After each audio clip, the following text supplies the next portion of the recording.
आदाब नाजरीन, मैं हूं आसिफ खान। आपकी खिदमत में एक बार फिर हाजिर हैं लेकर महकता, गुनगुनाता और दिलों को फरहत बख्शने वाला सफ़र गज़ल का। इस प्रोग्राम के दौरान हमने आपको गज़ल के इर्तिक़ा और फ़रोग़ के बारे में बहुत से तारीख़ी हवाले दिए। इस क़िस्त में हम बात करने वाले हैं गज़ल के फ़न पर। गज़ल किसे कहते हैं हम बता चुके हैं, लेकिन गज़ल कहने के फ़न की क्या क्या बारीकियाँ हैं, क्या फ़नी तकाज़े हैं और रदीफ़ काफ़िया किसे कहते हैं। गज़ल की ख़ास खूबी यह है कि शायर को अपनी बात एक ही शेर में मुकम्मल करनी होती है। उसका हर शेर एक दूसरे से मुख्तलिफ होता है। गज़ल के पहले शेर को मतला कहते हैं। इसमें दोनों मिसरों में रदीफ़ और काफ़िए की बंदिश ज़रूरी होती है। काफ़िया उन मिलते जुलते अल्फाज को कहते हैं जो मिसरे के आखिर में रदीफ़ से पहले रखे जाते हैं और ये हर शेर में बदल जाते हैं, जैसे जंगल, मंगल, आंचल, हलचल, बादल और चंचल वगैरह।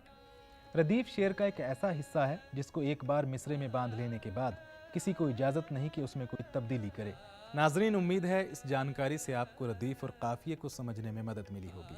आइए एक जाने माने शायर मोइन शादाब से जान लेते हैं कि रदीफ़ और काफ़िए की गज़ल में क्या अहमियत है।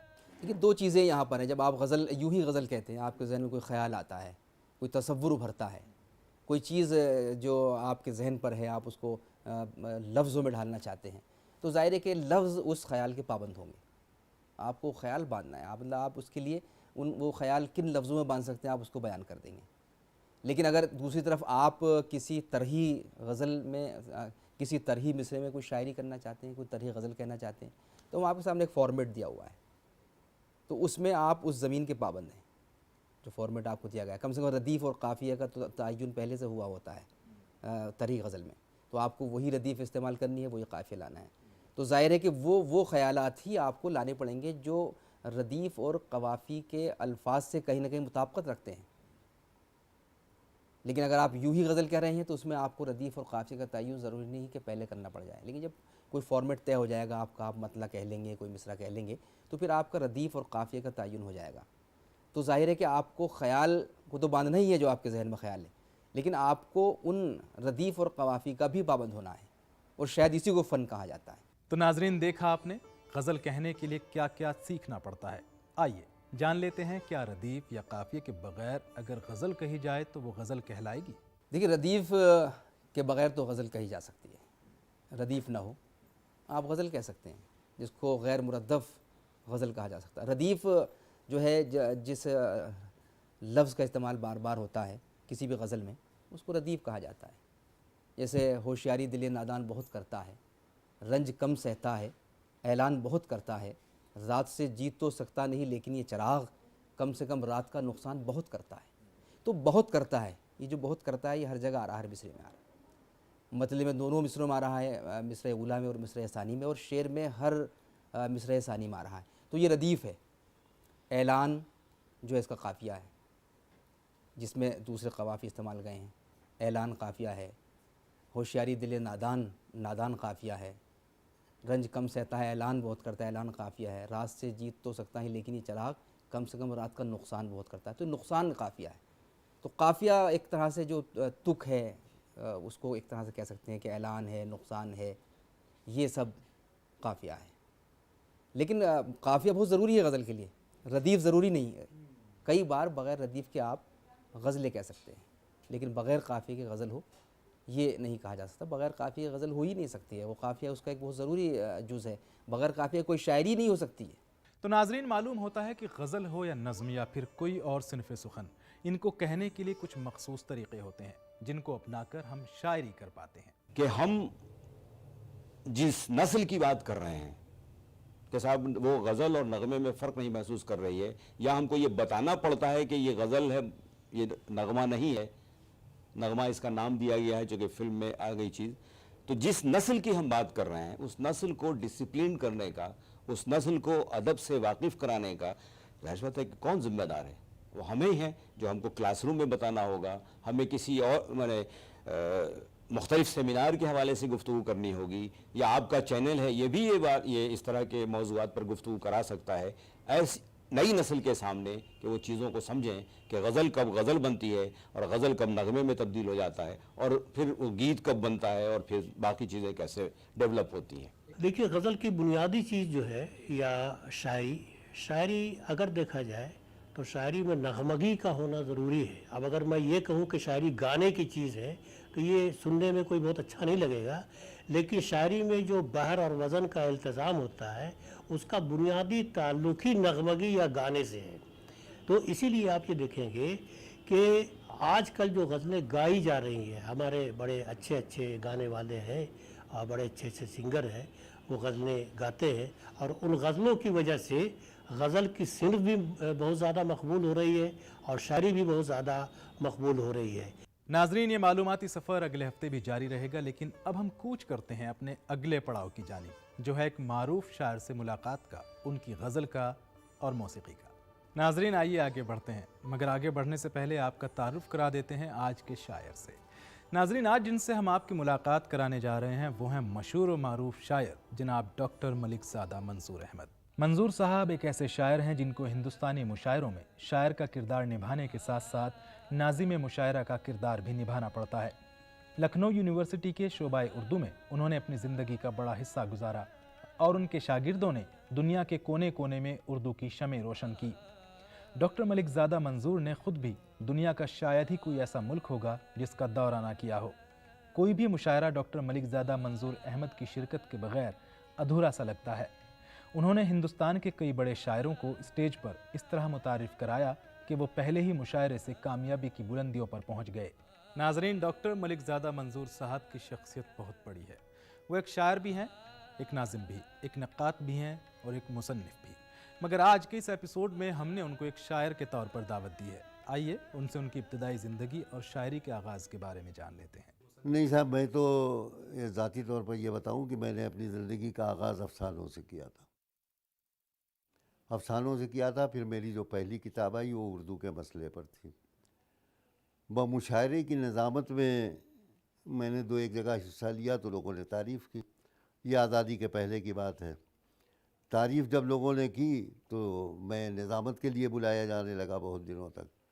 लेकिन एक जगह किसी मनचले ने ये कहा चिल्ला करके कि खाली दूसरों ही की गज़लें सुनवाते रहोगे कि कुछ अपनी भी सुनाओगे। तो जब उसने ये कहा तो फिर मैंने तय किया कि भाई 2-4 गज़ल कह लेना चाहिए। नाजरीन, मलिक ज़ादा मंजूर अहमद साहब ने कितने ही शायरों को देखा, मुलाकात की और गज़ल की खिदमत करते देखा है। मलिक ज़ादा साहब से मालूम करते हैं कि गज़ल किस मरहले से गुजर रही थी जब खुद उन्होंने शायरी शुरू की। मैंने जब शायरी शुरू की थी तो तरक्की पसंद दौर का उरूज था। तमाम बड़े बड़े तरक्की पसंद ज़िंदा थे और प्रेमचंद कह चुके थे सन 35 में कि हमें हुस्न का मेयार बदलना होगा। तो गज़ल सिर्फ हदीस हुस्न नहीं रह गई थी बल्कि हिकायत रोज़गार भी बन गई थी हमारे दौर में। नाजरीन, गज़ल ने माशूक के लबो रुखसार को भी तराशा और महबूब की जुल्फ़ें भी संवारी। आज गज़ल एक तवील सफ़र तय कर चुकी है। इस सफ़र पर मलिक ज़ादा साहब के ख़यालात क्या हैं, आइए जानते हैं। मैं समझता हूँ कि जितने हम वक्त के साथ आगे बढ़ते जाएंगे मुस्तक़बिल में तो हमारे पास वक्त की कमी हो जाएगी। तो वक्त की कमी जो है ये गज़ल की मकबूलियत में इजाफ़ा कर रही है, इसलिए कि एक गज़ल में अगर 9 शेर हैं तो 9 मौज़ूआत हम 5 मिनट के अंदर देख लेते हैं। नज़्म में ये बात नहीं है। नज़्म में तो एक मरकज़ी तस्वुर होता है जिसको हम डेवलप करके एक नज़्म बना देते हैं, लेकिन गज़ल में तो हम पहले में मौत की बात है, दूसरे में ज़िंदगी की बात है, तीसरे में चारों तरफ नाहमवारियों की बात है, 5वें में इनकलाब की बात है। कुछ लोगों को लगता है कि उर्दू में अब वो बात नहीं रह गई है, ना पढ़ने वाले रहे और ना गज़ल सुनने वाले, लिहाजा गज़ल का मुस्तक़बिल भी ज़्यादा ताबनाक नहीं है। लेकिन मलिक ज़ादा साहब ने दुनिया देखी है। आइए उन्हीं से पूछते हैं कि गज़ल का मुस्तक़बिल कैसा है। देखिए, जब मैंने मुशायरों में शिरकत शुरू की थी तो वो ज़माना जिगर का था, जोश का था, नून आरवी का था, असातिज़ा का था। लेकिन रफ्ता रफ्ता तरक्की पसंद शायरी जो थी वो गालिब आती गई और ज़िंदगी से हमारी गज़ल तरक्की पसंदों की वजह से करीब होती गई और ज़िंदगी के मुख्तलिफ़ मसाइल उसमें आते गए। सारे मसाइल आए, नहीं वो बुनियादी मौज़ूआत तो उसके रहे अपनी जगह पर, लेकिन उसी के साथ साथ और भी बहुत से मसाइल हमारी ज़िंदगी के जो है, हमारे चारों तरफ जो माशरा बिखरा हुआ है, हमारी दाखिली कैफियत जो है, इन तमाम चीज़ों की तर्जुमानी हमारी गज़ल में होने लगी। इसी को हम यूँ कह सकते हैं कि हमारी गज़लें जो रहीं इस दौर में, उनमें एक طرح سے آرائش خم کاکل غالب کے الفاظ میں تو تھی، مگر اندیشہ ہے دور دراز بھی پیدا ہوتے گئے، فیضان نظر بھی تھا، مکتب کی کرامت بھی آتی گئی اقبال کے الفاظ میں۔ تو شاعری کا معاملہ بالکل دوسرا ہے، یہ لٹریچر آف پاور ہے، اور انفارمیشن دینے والا لٹریچر آف نالج ہے۔ ہم کو ایک چیز نہیں معلوم ہے کپڑا کس طرح سے قمیض بنائی جائے گی، آپ ٹیلرنگ کی ایک کتاب لے آئیے، ہم کو معلوم ہو گیا، ایک نئی معلومات کا ہم کو اضافہ ہو گیا۔ لیکن جس دن فیشن بدل جائے گا وہ کتاب ردی میں بک جائے گی۔ اور اشعار جو ہیں شعراء کے اچھے اشعار، وہ اس وقت تک، اس لیے کہ اس کی اپیل ڈائریکٹ ہمارے دل سے ہے، اور دل انسان کا قیامت تک دھڑکتا رہے گا۔ ابھی میر ہمارے زمانے کے نہیں تھے، صدیاں گزر گئیں، مغلوں کا زمانہ تھا، وہ زمانہ چلا گیا، اس کے بعد انگریزوں کا زمانہ آیا، آزادی کے بعد نہ جانے کتنی حکومتیں آئی ہو گئیں، لیکن میر کا وہ شعر جو سائنسی نقطۂ نگاہ سے ممکن ہے کہ غلط ہو، لیکن آج بھی ہمارے جذبات میں تموج پیدا کرتا ہے، ہمارے جذبات میں ہلچل پیدا کرتا ہے۔ نازکی اس کے لب کی کیا کہیے، پنکھڑی ایک گلاب کی سی ہے۔ مشاعرے پوری آب و تاب کے ساتھ اپنا روایتی سفر جاری رکھے ہوئے ہیں۔ ملک زادہ صاحب نے ایک لمبے عرصے تک مشاعرے کی نظامت کے فرائض انجام دیے ہیں، انہی سے جانتے ہیں آج کے دور میں مشاعروں کی اہمیت اور روایت کیسے برقرار رکھی جا سکتی ہے۔ دیکھیے، مشاعروں کی روایت میں بہت زیادہ تبدیلیاں پیدا ہوئی۔ پہلے جو مشاعرے منعقد کیے جاتے تھے اس میں سامعین کو مدعو کیا جاتا تھا کہ بھائی ان کو بلا لو، وہ فارسی جانتے ہیں، ان کو اردو شاعری سے ذوق ہے، اس لیے کہ مشاعرے خانقاہوں میں ہوتے تھے، دیوان خانوں میں ہوتے تھے، عمرہ کے گھروں پہ ہوتے تھے، تو وہاں اتنی جگہ تو ہوتی نہیں تھی کہ 10,000 کا مجمع اکٹھا ہو، تو ان لوگوں کو مدعو کیا جاتا تھا جو اردو ادب، فارسی ادب پر اپنی نگاہ رکھتے تھے، تو وہ مشاعرے کی داد دیتے تھے، اور ان کی داد جو تھی وہ معیاری بنتی تھی۔ لیکن اب جمہوریت میں مشاعرہ تو ایک بے ہنگم درخت کی طرح سے ہمارے زمانے میں بڑھ گیا، ہے، اور اردو کا زوال ہوا ہے۔ اب اردو کے زوال کے زمانے میں یہ بے ہنگم درخت جو ہے، اس میں اگر آپ کے پاس مشاعرہ کئی چیزوں سے کامیاب ہوتا، آپ کا انداز پیشکش ہونا چاہیے، ترنم ہونا چاہیے، یہ تمام سب چیزیں ہونا چاہیے، اگر یہ ہیں تو آپ خراب شعر کے ساتھ بھی کامیاب ہو سکتے ہیں۔ دیکھیے، مشاعرے کے بارے میں میرا ایک جملہ جو ممکن ہے کسی اور نے بھی کہا ہو، لیکن میں نے اسے بار بار کہا کہ مشاعرہ ہمیں شہرت عطا کرتا ہے، معتبر نہیں بناتا۔ یہ بڑا کلیدی جملہ ہے کہ ہم مشہور تو ہو جاتے ہیں مشاعرے میں جا کر کے، لیکن معتبر ہم ہیں کہ نہیں ہیں، یہ ہو سکتا ہے کہ کوئی شخص ایسا بھی ہو جو ایک مشاعرے میں نہ گیا ہو اور ہمارے شہر ادب میں اس کی جگہ متعین ہو گئی ہو، اور ایک شخص زندگی بھر مشاعرے کرتا رہا ہو اور شہر ادب کی نواح تک وہ نہ پہنچ سکے، اور اس کی چار دیواری تک نہ پہنچ سکے۔ امید ہے آپ کو ملک زادہ صاحب کی باتوں سے علم کا وہ تحفہ ملا ہوگا جس کی تمنا ادب کے ہر چاہنے والے کو ہوتی ہے۔ آئیے، وقت ہو گیا ہے ملک زادہ منظور احمد صاحب سے ان کی ایک غزل سننے کا، تو ہم ان سے درخواست کرتے ہیں کہ وہ اپنی ایک غزل ہمیں ضرور سنائیں۔ غزل میں پیش کر رہا ہوں، بلکہ دو غزلیں پیش کر رہا ہوں۔ ایک غزل تو یہی جس کا مطلب میں نے پڑھا کہ کچھ غم جانا کچھ غم دوراں، دونوں میری ذات کے نام۔ ایک غزل منسوب ہے اس سے، ایک غزل حالات کے نام۔ موج بلا دیوار شہر پہ اب تک جو کچھ لکھتی رہی، موج بلا دیوار شہر پہ اب تک جو کچھ لکھتی رہی، میری کتاب زیست کو پڑھیے، درج ہے سب صدمات کے نام۔ صحرا زندہ طوق سلاسل، آتش زہر اور دار و رسن۔ صحرا زندہ طوق سلاسل، آتش زہر اور دار و رسن، کیا کیا ہم نے دے رکھے ہیں آپ کے احسانات کے نام۔ شعر ملاحظہ فرمائیں کہ اس کی گلی سے مقتل جاں تک، مسجد سے میں خانے تک، اس کی گلی سے مقتل جاں تک، مسجد سے میں خانے تک، الجھن پیاس خلش تنہائی، کرب زدہ لمحات کے نام۔ اور دیکھیے اب فسادات کا موضوع آ گیا، کہاں کچھ تھا اب ایک کہ گرتے خیمے جلتی تالابیں، آگ کا دریا خون کی لہر۔ گرتے خیمے جلتی تالابیں، آگ کا دریا خون کی لہر، ایسے منظم منصوبوں کو دوں کیسے آفات کے نام، ایسے منظم منصوبوں کو دوں کیسے آفات کے نام۔ اب یہاں یہ بیان ہو رہا ہے، اب اگلا شعر سنیے کہ روشن چہرہ بھیگی زلفیں، دوں کس کو کس پر ترجیح۔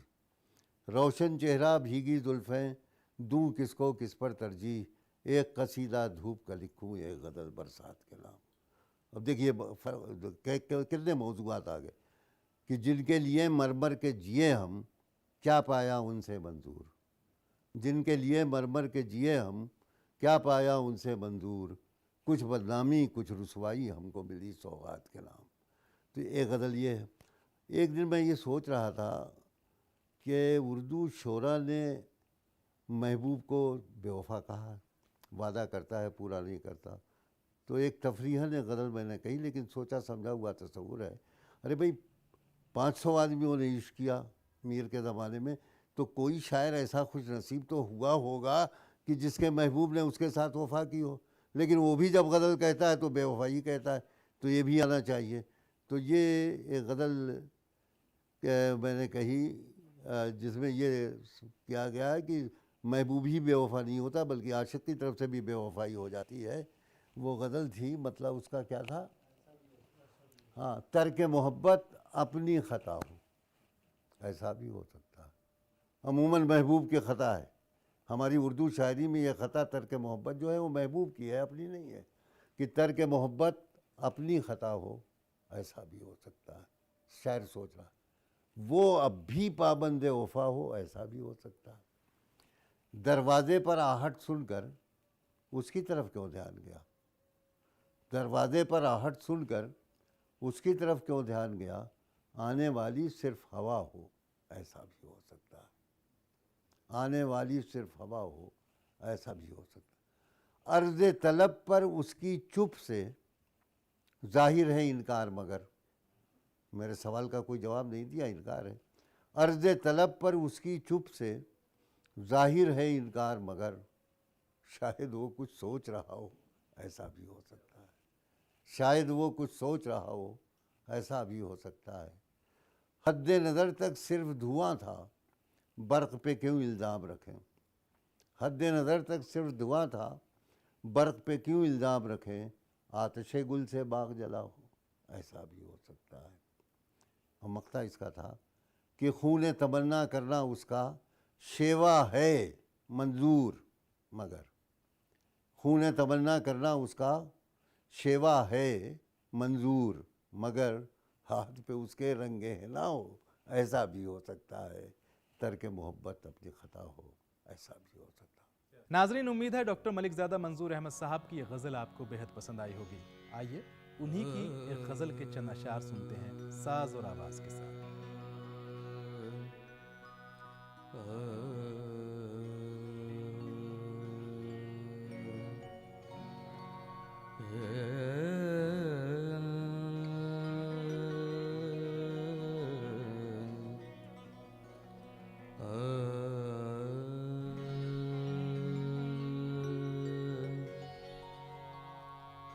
इत्र के ऊद की अंबर की समन की खुशबू,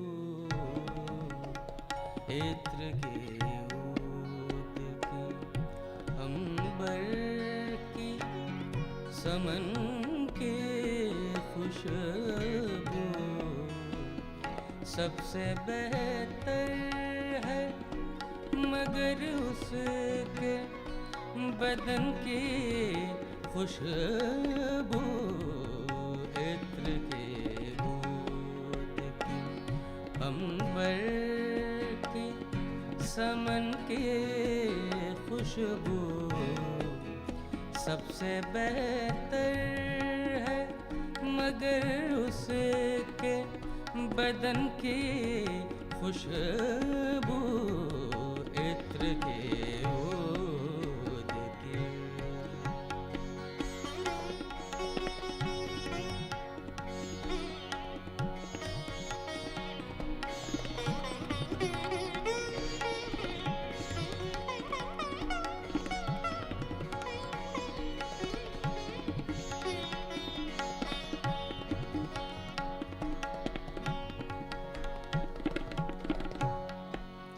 चांदनी रात फिजा सर्द हवा के झोंके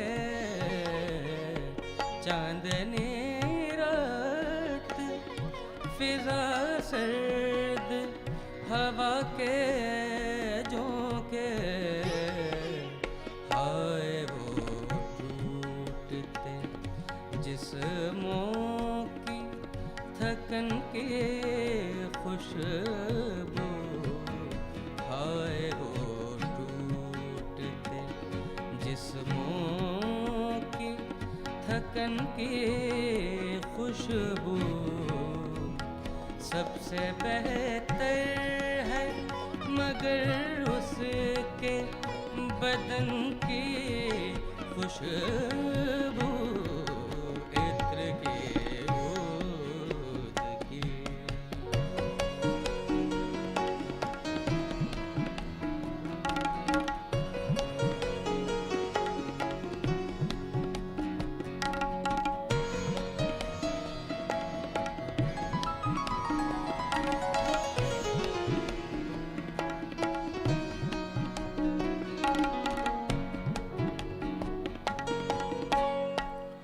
اس کے ہر لفظ میں 100 پھولوں کی شامل ہے مہک اس کے ہر لفظ میں 100 پھولوں کی شامل ہے مہک شاعری اپنی ہے اردو کے دہن کی خوشبو شاعری اپنی ہے اردو کے دہن کی خوشبو سب سے بہتر ہے مگر اس کے بدن کی خوشبو عطر کی عود کی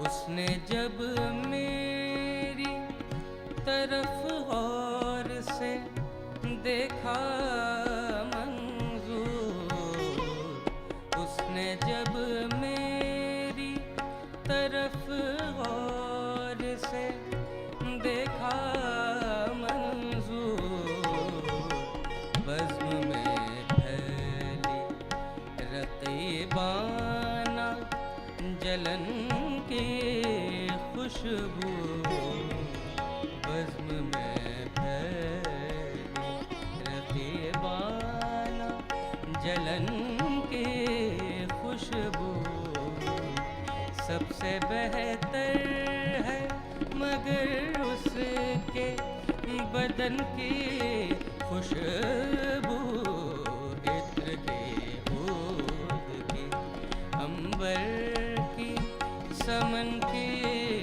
خوشبو عطر کی عود کی کیا کہنے تو دیکھا آپ نے کیسے ایک غزل کو ایک خوبصورت آواز دو آتشہ کی شکل دے دیتی ہے ہمیں یقین ہے کہ آپ ہمارے اس پروگرام سے لطف اندوز ہوئے ہوں گے تو اس یقین کے ساتھ کہ آپ سے اس سفر پر اگلے ہفتے پھر ملاقات ہوگی آصف خان کو دیجیے اجازت آپ دیکھتے رہیے DD اردو